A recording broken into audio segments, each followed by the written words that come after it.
photojournalism approach to wedding photography. He just helped us do a campaign with the D780 that was just launched. He may have a few pictures of that camera, taken with that camera here today.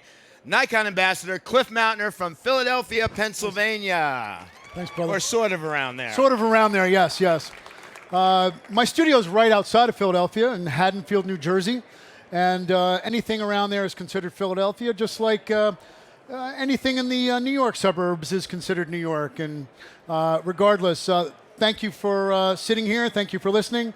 I was a photojournalist for 17 years before I entered the fray of weddings. And you can take the guy out of photojournalism, but you can't take the photojournalist out of the guy. And it's something that you would think is an instinctive transition going from photojournalism to weddings. It is not. It truly isn't. So what I'm going to talk about, you can get my contact information there. This is my workhorse. This has been without a doubt, the best transition into mirrorless. It has helped me so much with regard to my anticipation, my reaction, an EVF, being able to see what you get. This has enabled me to employ my approach to weddings better than I was able to do so with a DSLR. So this has helped me tremendously. That's my workhorse. So wedding photojournalism, it's a misnomer. When you think of wedding photojournalism, you might think of candid, unscripted, truly unobtrusive. It's a scripted event. You ever get one of these things with an email? You open up a PDF from a wedding planner. It's 4 pages long, and at 1:32-30 seconds, something happens. And then at the end, at 4:30, something else happens. It's scripted. There's nothing truly candid at a wedding with regard to schedule, but within that schedule, there are real moments. That's what compelled me to do weddings. That's what I love about weddings. Photojournalism to weddings, the transition. I knew how to make a photograph look interesting. I knew how to tell a story. But I was clueless when it came to being a portrait artist. I was clueless about light. Back in the day, you would see a photojournalist with a bounce card, an index card with a rubber band on a flash. Remember those days? That was the extent that I knew light. Well, I knew I had to up my game when I went into the wedding world. I knew I had to make women look beautiful. I knew I had to make the portraits look professional. And truthfully, I didn't understand how. But these days, I'm able to be a portrait artist. I'm able to make compelling portraits with light. This is from the D780 campaign that I just did. They basically said, here's a Nikon D780, and I love the 750. And I already said my Z6 is my workhorse. But if you're looking for an improvement on the 750, this is it. It's kind of a 750, 850 sort of hybrid, if you will. It's also a DSLR mirrorless hybrid because it does a lot of things that a mirrorless camera has. It's got the IAF. It's got a lot of things. This is my 780. The FT, I didn't need an FTZ. This is my 105 in live view working with IAF. This is shot at, I believe it's 1.8 tack sharp. And notice how it focuses on the eye instead of the eyelashes. That's one little feature that I really love quite a bit. So getting back to photojournalism, and again, 780, I had to learn how to make everyone look good. But it all comes down to light. It all comes down to being able to find the light, find the best compositional scenarios, place them in it. This is a little continuous light source, a Stella light, where I'm able to take my, this was a 780, and this is my 7200 f2.8. This is the E lens. Compression is an element that I had to learn long ago. I don't try to make a woman look beautiful with a 24 millimeter lens. I want to back up. I want to make the face look the best that it can look with the compression of those lenses. So if you're shooting a lot of portraits with a really wide lens, it's not going to be very flattering to a woman. Those are things I had to incorporate. Those are things I had to learn. Creativity is more than just being different. Anybody can be plain weird. That's easy. What's hard is be as simple as Bach. making the simple awesomely simple. That's creativity. So when I came in from photojournalism, I thought I had to have complicated compositions to make an interesting photograph. Simplicity, to me, is a powerful storytelling tool. And just taking this groom with his metals, a little bit of light from the side. This was my 750 a few years ago. The drama of light exists not only in what is in the light, but also what is left in the dark. If the light is everywhere, the drama's gone. Jay Maisel is a brilliant, brilliant man, wise man, great photographer. I learned a lot from him. This is his quote. And I can also apply the quote from my friend Dave Black, who said, if you want to make a photograph look interesting, light only part of it. That's another factor that really, really comes into play with my portraits. So coming in from photojournalism, it took me quite a while to be able to make compelling portraits. I wish I had done it sooner. Simplicity, just a single window light from the side. Everybody's got to do a portrait of a bride. Why not do it in the simplest, most impactful fashion possible? And then getting complicated, simple works sometimes. Nothing exciting, but it's really simple, very powerful. Portrait of a couple on a wedding day. Isolation, this is a 105, 1.4, at 1.4. How many of you use your lenses completely wide open outside? This is probably, 2,000ths of a second, probably. It might not be wide open, but it's certainly no wider than, probably around f2, I'd say. Shallow depths of field. Family portraits. That was the bane of my existence at one time. When I came in as a photojournalist, I'm like, oh my God, I have all these groups. How the hell am I going to do all these groups? Well, first of all, I had to light the groups. I didn't know how to do that very well. All I had was my little speed light and my bounce card. But they are so critical. This is my family. That is my grandmother's wedding. That is my grandmother who lived till 96. There are many photographers that I know that come to my workshop, that speak to me on the street, and just, they're fearful of family pictures, A, because they don't really know how to light them, B, because they think it's a pain in the butt. These are so important. This is my mom. This is the only portrait I have from my parents' wedding. It's not very good, but I have one. Make them count when you're shooting weddings. It is a storytelling element. As much as I like to say that my creativity on the wedding day is going to compel people, what are they going to look at 20 years from now, 30 years from now, 40 years from now? They're not going to give a crap about my clever creativity and my clever photograph of a landscape and there's layer upon layer and the bride and groom are this big, the couple's this big. Clients tend to underestimate the extent of the family photos, meaning when you're doing a timeline and you're asking them about the family. Yes, how many do you have? Oh, just a couple groups. This lovely bride, her name is Shin. She said, oh, Cliff, we only have a couple.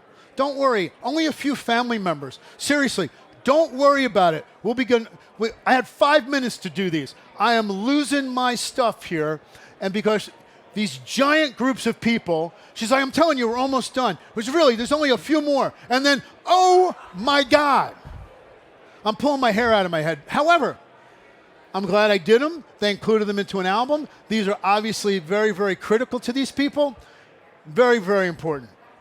It's another facet of the storytelling. Details. If I showed up at an assignment and didn't come back with details of an assignment from a photojournalistic assignment at the Philadelphia Inquirer, the late Alan Malott, he was a former editor, he would say, where are the details, Cliff? Where are the details? Or another one named Jerry Benin, he'd say, what else you got? From my friends that might be watching from the Inquirer, brings a tear to my eye. So I do details, macro lens, so on and so forth. This is at a Greek wedding. That is a very important facet of a Greek wedding, the crowns. An Indian wedding, the shoe negotiation is a factor, all of this kind of stuff. So these are just details that add to the story when you're trying to document a wedding, there are photojournalistic elements. Details are a part of it. When I'm asking a bride about details, I don't just ask about the rings. I'm also not the photographer that's going to shoot, 30 pictures of the damn shoes. Her bunions are going to be too big for those Manolos in 20 years anyway. She's not going to give a crap. So this is a detail. Marissa, okay, she asked me to take a picture of this envelope with this handkerchief.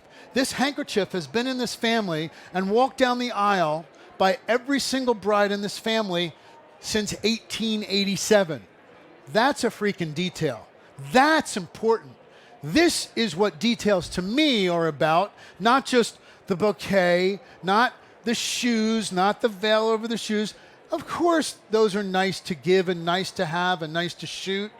I'm not going to just take this handkerchief and stick it on a table. I want her holding it and showing how precious it really is. This is a groom, and I believe this is his father or his grandfather. And it's a locket that his wife gave him as a gift on the wedding day. Very important detail. Why is it on a table? Because I wanted him holding it. I wanted those hands. Sure, details at wedding receptions. This is important stuff. That's a pretty ostentatious, although quite beautiful cake. Really detailed. The most important thing to me as a photographer, as a photojournalist, as a documentarian, as a wedding photographer, are moments. There are so many different types of moments throughout the day. When you're getting ready, when that portion of the day comes into play, it's really about an orchestration. You are the orchestra leader. You don't just walk into the wedding day, and I think that's why it's a misnomer. Things aren't just going to happen for you. You might think that you want to be unobtrusive. You might think that things are going to unfold as naturally as possible in the best light, the best compositional situations, but it never happens. You want to do your clients a favor? Don't be so unobtrusive. Don't be so willing to accept what they're going to hand you. These are orchestrated moments where I'm going to set the stage for the moments to take place without staging the moments. Is this photojournalism right here in the hardcore sense of the word? No, it's not. I can't enter this in the PJ category at WPPI because it would be misleading, it would be unethical in my opinion, because Kate came up to me and she said, I have this letter that Stephen wrote me. Where should I read this? And I'm just like, how about right here in this good light? She was placed there. I had nothing to do with the placement of the bridesmaids. Same thing here. It's no secret that I put the mother here. They just happened to be over there. But this is a totally set up situation, but I didn't set up the moments. She's got to mess around and futz around with the veil somehow. A moment with Dad. I'm not going to just take the picture of the first look of Dad in some crappy situation in a hotel room with lampshades sticking out of her head with crappy light. I'm going to go in there. I'm going to turn the lamps off. I'm going to close the blinds a little bit. I'm going to make sure that this light hits him. The gesture is telling the story. I don't need to worry about that stuff. I want the stage to be set, let the moments happen, and they will. All right? Photograph the world as it is. Nothing's more interesting than reality, said Mary Ellen Mark. This is a young man who is helping his dad. This is a real moment, but I just had a hand in where it unfolded. Is it photojournalism? I don't care. Same thing here. Another little note about something like this, you might say, is that kind of dark? But some people might think so, but it's my kind of style. Dark, moody. I love finding the edges of light, how it just kind of wraps around there. And can you imagine what would happen if I used a speed light here? I really would not want to do that. Same thing here. I deliberately placed this little girl there, and the decisive moment here is just this tension here with the little girl handing her the letter. Moments. These are orchestrated moments where I had a hand, complete hand, on where they unfolded. Now, powerful moment. Okay? She's reading things from her groom. I completely staged where this was going to take place, but I didn't use pepper spray to make her cry. It's real. We see moments like this at every wedding, but we're not going to see photographs like this at every wedding unless you tell them where to create the moment for you. Does that make sense? Find the best light, best compositional scenarios. Place them in it. Let the moments happen. This looks organic. Kind of is, but I made the situation happen. Find the light. Completely orchestrated. This is in Hong Kong. And the bride said, I would like the bridal party jumping picture that I see on American blogs. I mean, I'd rather stick needles in my eye than take a picture like this, but it's all about the client. I'm laying on the ground, 7,200. I yell out, 1, 2, 3, jump! Poor young lady had a little trouble getting off the ground, but it was a little decisive moment. Moments to anticipate.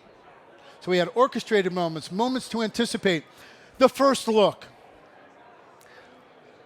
I judged the photojournalism category as I do each year at the print competition, and I asked my buddy Greg Gibson, how many first looks do you think we're going to see? What's the over-under? This is not photojournalism. I placed them in this situation for this first look to occur, but the moment's real. I'm anticipating what's going to unfold, and these moments are very real.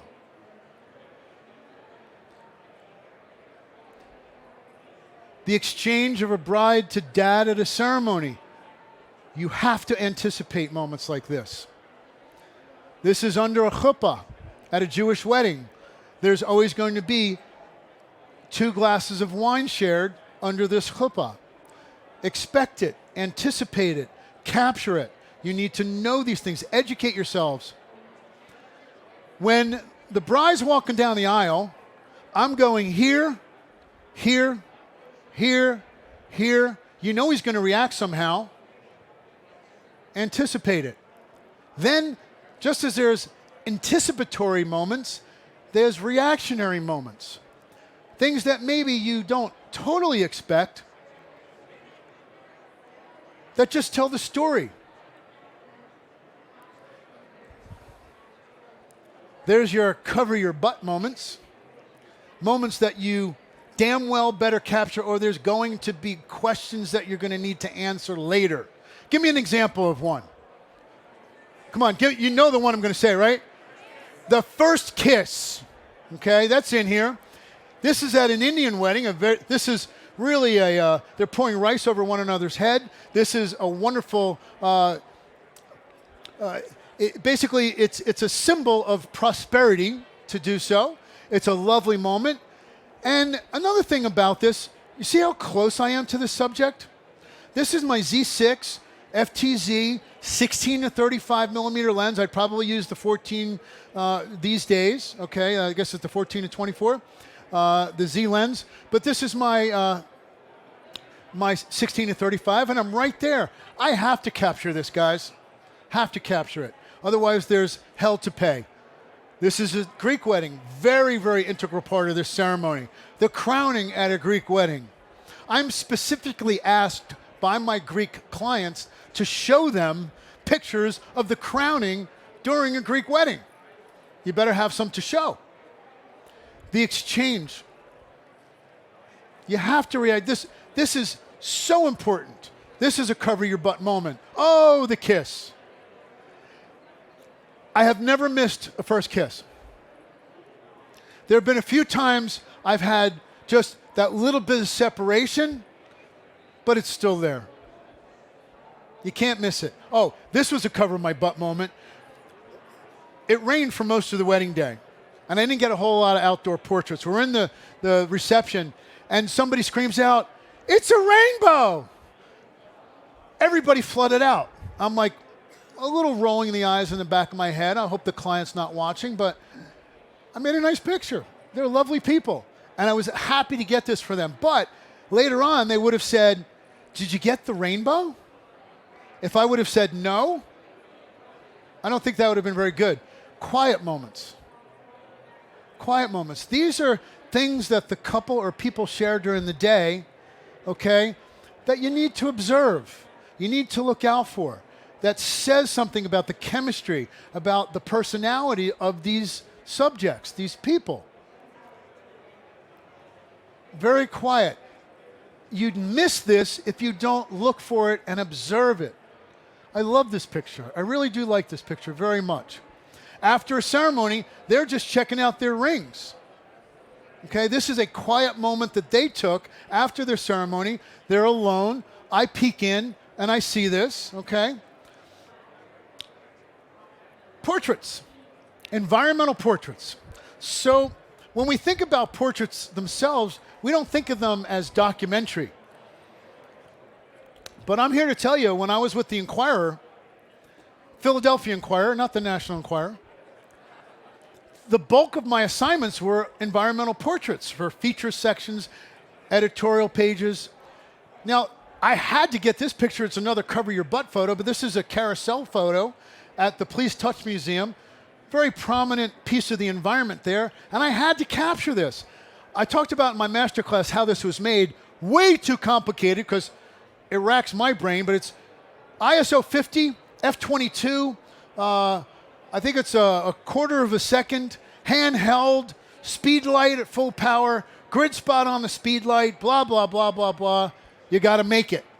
Supreme Court, about 20 degrees.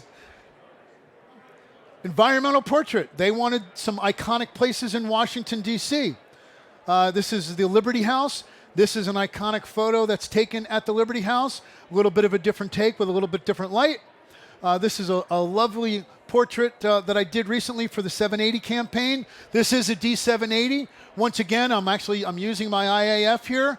Try it. I don't know if we have 780s here to try. I hope we do.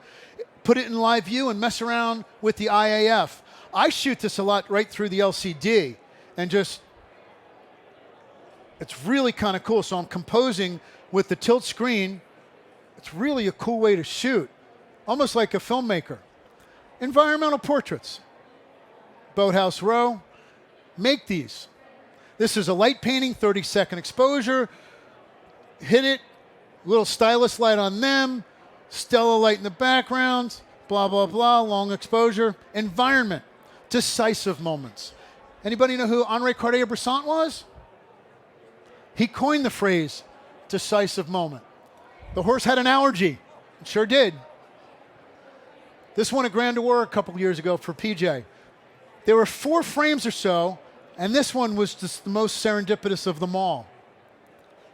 During a bedekin at a Jewish wedding.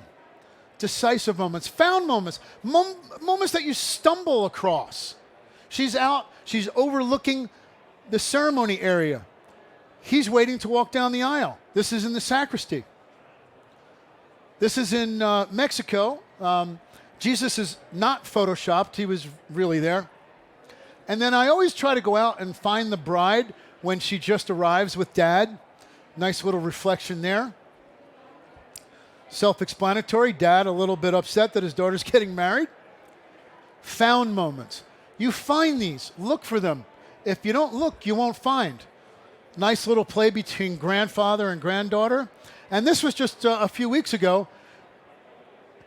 Bride's about to get dressed, and she's just dancing around with her bridesmaid. And I'm just standing there with my Z6 in silent mode, and they really, unless they stare at me, had no idea that I was taking these pictures. Make yourself unobtrusive, but unobtrusive doesn't mean invisible. It never does. One of my favorite quotes, what use is having great depth of field if it's not an adequate depth of feeling? These clients know that I'm there, but I'm allowing them to stay in their own little world and document them. A lot of feeling in these photographs. Okay? The whole point of taking pictures is that you don't have to say things with words. Pretty self-explanatory. This is going to be me with my daughter someday. I'll put myself in that place. I'm just going to run through some of these. Literally about 7 minutes or 8 minutes before he's about to get married. Tell the story. What's grandmom doing during before the ceremony?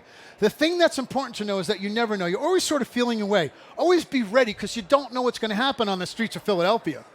You might run into Ben and George. For me, the subject is always more important than the picture. I'll preach a little bit here. I see photographers out there these days, and they are trying to be so clever, trying to put things in front of the lens so that you have so many layers so that eventually the photograph is kind of like, where's Waldo? And it's hard to find the subject. Not a lot of difficulty finding the subjects here. Photojournalism isn't just candids. They're not just candids. Tell the story. This is a family portrait I hope they use as an heirloom. That's his dad. He named his child after his father. Self-explanatory. The eye should learn to listen before it looks. I saw the Holocaust remembrance in a synagogue, and I heard that these people were survivors. This is the grandparents of the groom. Didn't take a lot of ingenuity to make a portrait in front of this, and they agreed. And I love this picture very, very much. It's probably my favorite photo that I shot in 2019. Unobtrusive doesn't mean invisible. She's staring right at me. I'm right there under the chuppah. It's okay. Look beyond the obvious. Reflections. See something, make a story, work the moments. Don't just take the picture, look at the LCD and chimp and say, ooh. That's what chimping means, by the way. Ooh. Continue working the moment. That's what photojournalism is. There are stories, moments within the moments. I'll just kind of run through some of these. I could have stopped with any one of these first images and I would have had a nice moment, but I'm trying to tell a story. First time he saw her, first time she saw him. I think the horse is laughing at her.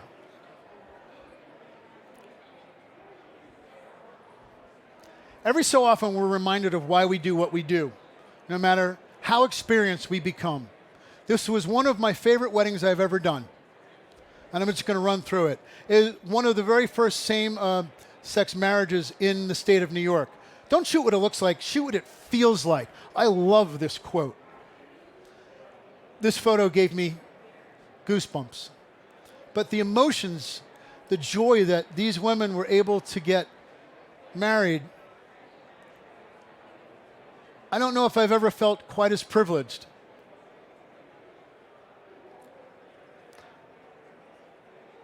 I have a lot of frames here that I'm trying to get through, and that's why I'm going so quickly.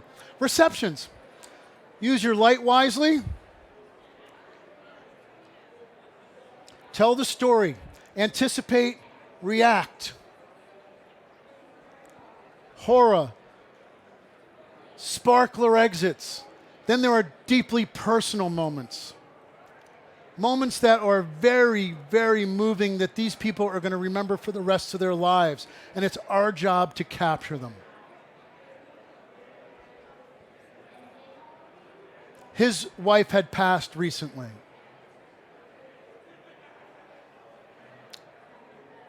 Look how much he loves that woman.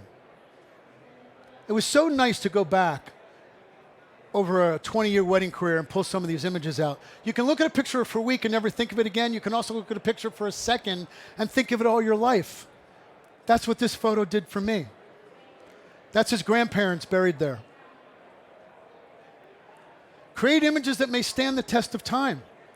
I think that one will. This is in 2003 or 4. The best images are the ones that retain their strength and impact over the years, regardless of the number of times they were viewed.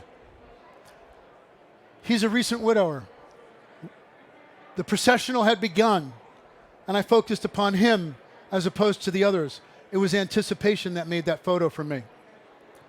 Impact. impact. If it makes you laugh, if it makes you cry, if it rips your heart out, that's a good picture. When it comes to photojournalistic weddings, don't take it so literally. Interpret the term wedding photojournalism to suit you. There are some people that are hardcore, and there are some people like me who want a hybrid of setting the stage and allowing the moments to unfold. But I end every seminar I've ever done, every talk I've ever done, with this picture. Tells a story. Because if you look at it long enough, you're going to see an old lady. Thanks for listening. Please stick around. We have Chloe Ramirez coming up. I'll be doing a panel discussion shortly about diversification. Here's Mikey. What are you doing? You taking my job away? Awesome job. Thanks, brother. Ladies and gentlemen, Cliff Mautner, Nikon ambassador. We're going to cue Chloe Ramirez up.